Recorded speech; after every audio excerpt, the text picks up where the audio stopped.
Selamat pagi, selamat datang di bacaan hari ini, hari Kamis tanggal 7 Juli tahun 2022. Selamat datang di bacaan harian, bacaan umum untuk semua zodiak. Ambil hanya jika resonate, silahkan lihat description box di bawah video ini untuk rangkuman bacaan hari ini. Hari ini bulan masih ada di Libra dan ini sudah sejak kemarin ketika kita fokus pada hubungan kerja, hubungan kemitraan, hubungan persahabatan, hubungan dengan kekasih, hubungan dengan pasangan, hubungan dengan orang tua, dan hubungan dengan siapa aja yang sesuai dengan posisi kita, tentang area kehidupan kita. Pada pukul 12 siang waktu Indonesia bagian Barat ini kan bulan membuat hubungan yang tension ketika oposisi dengan Chiron dan square dengan matahari, sehingga membentuk T-square dengan focal point matahari. Ini menunjukkan kalau kita perlu untuk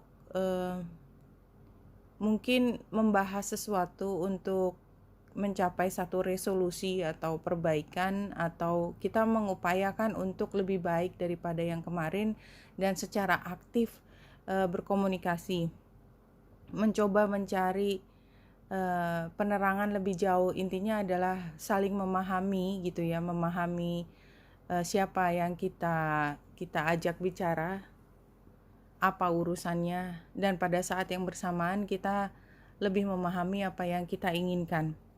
Dan walaupun situasinya tension ya, komunikasinya tension karena ada perbedaan, ada ketidakpuasan, ada kekecewaan di sini barangkali ya, karena kita berharap lebih baik daripada yang dihadapi sekarang, tapi somehow ini memberi kita arah yang lebih jelas kemudian. Dan untungnya adalah karena trine dengan Venus, maka masing-masing pihak kita ataupun ya, orang yang kita ajak bicara, kita ajak negosiasi, kita ajak bersama-sama mencapai satu tujuan kita, itu paham benar dengan apa yang paling berharga dari masing-masing pihak serta yang menjadi tujuan bersama. Nah, kalau kita lihat secara lebih detail di sini kan ini di 17 derajat, di sini di 16 derajat 29 menit, kalau di sini 16 derajat 32 menit. Ini bulan di Libra. Ini kan pada lebih sore harinya ketika bulan mencapai titik 20 derajatan ya, 20 derajatan ke atas berarti kan sore sampai pukul 5 dan seterusnya. Itu bulan membuat semi-sextile dengan South Node, dan kalau kita lihat derajatnya maka sebenarnya banyak sekali yang diajak komunikasi oleh bulan. Jadi sore itu kayak konsolidasi gitu ya, karena kalau kita lihat derajatnya di situ ya, di sekitar 20 derajat tuh kan ada Juno, ada Aries juga, jadi artinya memang ada positif negatif ya, konsolidasi ya, makanya ada Uranus, North Node, serta Ceres. Jadi sebenarnya komunikasinya banyak gitu ya, langsung tidak langsung itu tidak jadi masalah ketika sore hari kita merasakan bahwa ada energi yang lebih positif. Jadi kalau menurut saya ini kan seperti ujian sebenarnya, kalau saya merasa ya seperti ujian. Pada saat ujian kan kita tegang banget gitu ya, dan kita berusaha semaksimal mungkin, kita ototnya tegang gitu karena kita berusaha menjawab sebaik mungkin. Tetapi ketika sore hari, lulus atau tidak jadi masalah, tetapi ada perasaan relief ya, ada perasaan lega di situ bahwa minimal kita sudah melewati komunikasi yang penting ini. Hasilnya bagaimana kemudian itu kan kita masih punya besok, dan kalau memang katakanlah saya tadi katakan ujian tidak berhasil, tapi kan itu memberi kita satu momen di mana oh berarti saya harus memperbaiki apa yang ada ke depan. Dan kalau kita berpikir gagal itu kan sebenarnya hanya penundaan dari keberhasilan.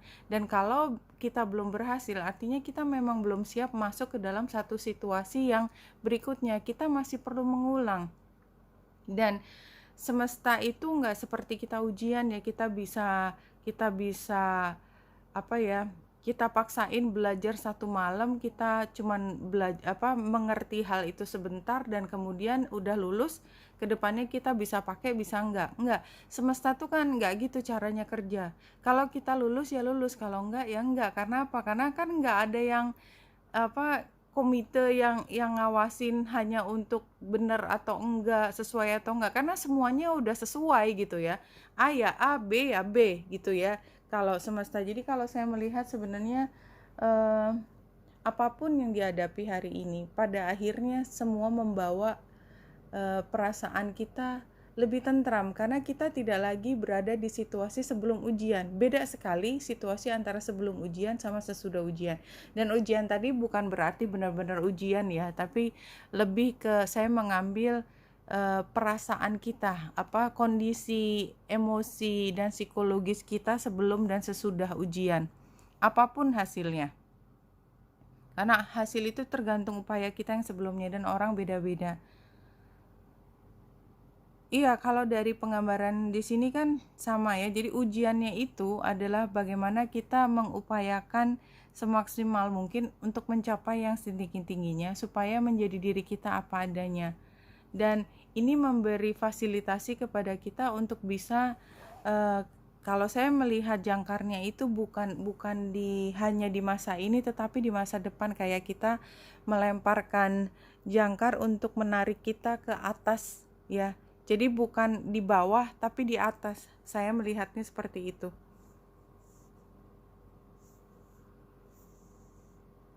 Di sini satu kartu yang jumping, Rose Quartz. Self love, self worth, being enough, worthiness. Ini jelas banget. Jadi ya itu tadi. Dan bulan juga membuat trine dengan Venus. Saya pikir ini juga make sense banget ya, bahwa ketika kita berani untuk maju konfrontasi, seberapapun kita nervousnya, tapi kita seperti mampu mengambil keberanian dari dalam diri kita, dan itu membuat kita merasa hebat. And menurut saya merasa hebat itu keren banget. Itu keren banget. Nggak harus merasa hebat itu kita ucapkan ke orang, kita bangga-banggakan diri bahwa saya hebat, tapi kita menunjukkan kepada diri saya sendiri bahwa saya mampu melewati ketakutan saya terbesar. Dan ketika kita mampu melewati masa tersebut, kita seperti mendapatkan cinta terbesar untuk diri kita sendiri. So this makes very much sense buat saya. Dan kalau 3 kartu di sini, pertama adalah protection. Jadi intinya adalah setiap pembelajar, semua manusia adalah pembelajar. Selama hidup kita belajar. Itu sebenarnya kita dalam kondisi terproteksi, termasuk ketika kita membuat kesalahan besar dan harus membayar sangat mahal. Itu sebenarnya somehow kita juga dalam proteksi ya. Memang kemampuan belajar orang beda-beda, tapi itu selalu ada langkah di mana kita belajar sesuatu lebih tinggi tentang kehidupan. Ada yang memproteksi kita. Dan di sini surrender yang di tengah. Surrendering doesn't mean giving up. Ya, enggak sama. Surrender itu bukan giving up. Let go of what you no longer need. Jadi stop clinging gitu ya. Jadi kalau kita pikir kita akan kehilangan semua dengan melepaskan sesuatu, itu kan berarti kita tidak terlalu percaya diri bahwa dia memang milik kita. Let go. Karena kalau memang milik kita, dia akan kembali. Stop being so stubborn about holding on to aspects and behaviors that don't align with who you are now. Stop struggling. Jadi ini termasuk kadang-kadang kita dalam posisi mencemaskan sesuatu kayak nggak ada akhirnya gitu. Ketika kita udah sampai pol, saya takut nggak bisa bayar ini, saya takut saya nggak punya uang untuk membayar ini, saya takut nanti saya gagal di ujian gitu ya, dan there's nothing we can do gitu ya, ujiannya besok atau ujiannya nanti, dan kita sekarang cuman sibuk khawatir.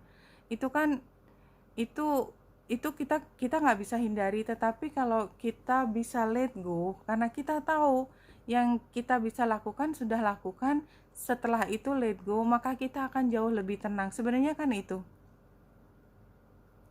let go, karena semua pada akhirnya kalau kita memang meant to lulus ya, memang harus lulus ya lulus gitu. Karena apa? Karena memang nggak dibuat-buat.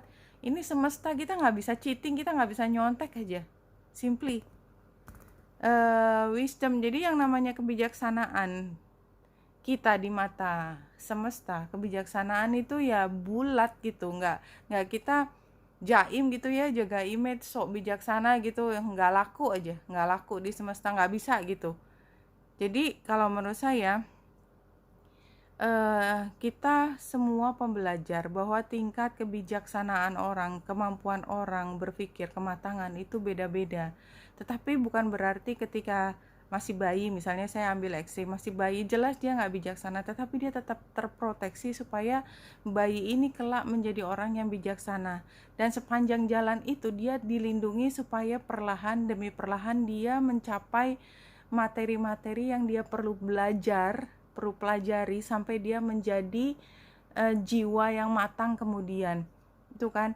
Dan caranya adalah kita nggak memaksakan sesuatu. Jadi kalau kita belum pintar sekarang, anak kelas 2 SD dia nggak kepengen sepintar anak kelas 6 SD karena memang enggak. Sementara kalau kita masih kelas 2 SD dan kita berpikir gimana ini caranya saya bisa lulus kelas 6, itu kan capek aja gitu. Sama itu tadi kan kiasan bahwa kadang-kadang kita juga menginginkan kita kemampuannya lebih tinggi daripada apa yang kita bisa capai sekarang. Let go, bahwa semesta akan mengarahkan kita sampai pada titik tersebut.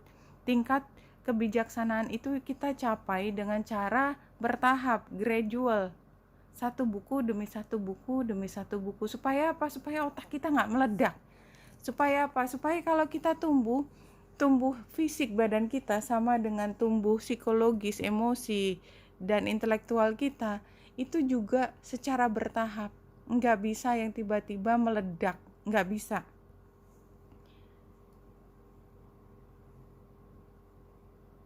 Kalau 4 kartu dari tarot cerita apa di sini? Ini ada 3 kartu major arcana ya. Justice, iya, serve you well. Kalau menurut saya justice sebagai situasi, kita mendapatkan apa yang kita perlu dapatkan pada situasi yang seharusnya kita peroleh. Kira-kira seperti itu. Saya melihat justice itu seimbang, sesuai kebutuhan kita pada saat masih bayi, kebutuhan kita pada saat kita SD, kebutuhan kita pada saat SMP. Ya, kita peroleh sesuai dengan kebutuhan kita, nggak ada yang berlebihan, nggak ada yang berkekurangan. Dan tantangannya adalah Four of Wands ini adalah kita menginginkan semua tuh tiba-tiba udah sampai, dan yang namanya proses berjalan itu kan nggak ada yang stabil. Sebenarnya kita jalan sendiri kan tidak stabil, ada yang selalu bergerak. Nah, ini tantangannya adalah kita butuh banget untuk merasa stabil. Kita butuh banget untuk mendapat satu jaminan bahwa kita akan baik-baik saja 5 tahun ke depan. Kita sering berpikir demikian, dan secara praktis itu adalah hal yang dianggap keren banget, penting banget, whatever. Tetapi kita lihat kembali, apakah kita cukup mampu untuk menampung ide tentang masa depan tanpa membuat kaki kita goyah. Itu aja. Nah, kalau menurut saya, saran The Fool adalah setiap hari kita melangkah tanpa perlu berpikir kita akan jatuh. No, karena ada protection. Like always, walaupun kita nggak tahu di depan apa, tapi kita perlu jalan ya jalan. Kita nggak perlu takut gitu jalan kita akan keperosok. Enggak, ini kiasan semua ya. Dan The Sun terbalik, The Sun sendiri kartunya adalah tentang kebahagiaan. Kebahagiaan itu sebenarnya ada di genggaman kita. Yang membuat kebahagiaan itu compromised ya, yang tidak sebahagia yang semestinya kita peroleh adalah kekhawatiran kita atau kebutuhan kita untuk stabil tadi. Bahwa kita nggak tenang kalau situasinya tanda tanya, padahal setiap hari situasi tanda tanya itu kita hadapi. Dan tanda tanya yang kita hadapi setiap hari sebenarnya sudah terbukti bahwa will be just fine. Tapi kita seperti nggak percaya bahwa will be just fine, seperti pengalaman masa lalu itu akan juga bisa diaplikasikan ke depan. Sehingga kita tidak bisa semaksimal mungkin bahagia, yang semestinya kita bisa semaksimal mungkin bahagia.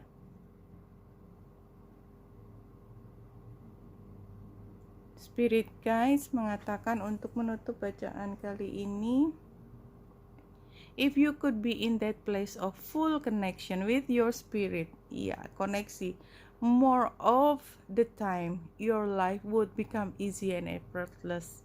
Jadi ini kayak merangkum tadi ceritanya, bahwa kalau kita punya koneksi dengan pemilik semesta, bahwa kita tahu dari dulu sampai sekarang kita terproteksi. Halo, saya masih hidup sekarang. Halo, saya bisa makan tiap hari, gitu ya. Kita nggak perlu berpikir bahwa ke depan kita nggak bisa makan kalau kita nggak punya pekerjaan. Kalau kita masih punya. Jadi koneksi bahwa kita itu dilihat setiap hari, kita itu dipeluk, disayang setiap hari. Kita akan bisa ya kayak kita kan sebenarnya apa sih yang dibutuhkan kita dari pasangan kita? Rasa aman, bahwa kita nggak sendiri, bahwa kalau kita menghadapi sesuatu akan ada yang nemenin. Nah sekarang perasaan seperti itu tidak diberikan kepada makhluk, tetapi pemilik kita, pemilik jiwa kita, pemilik badan kita yang dititipkan ke kita sekarang.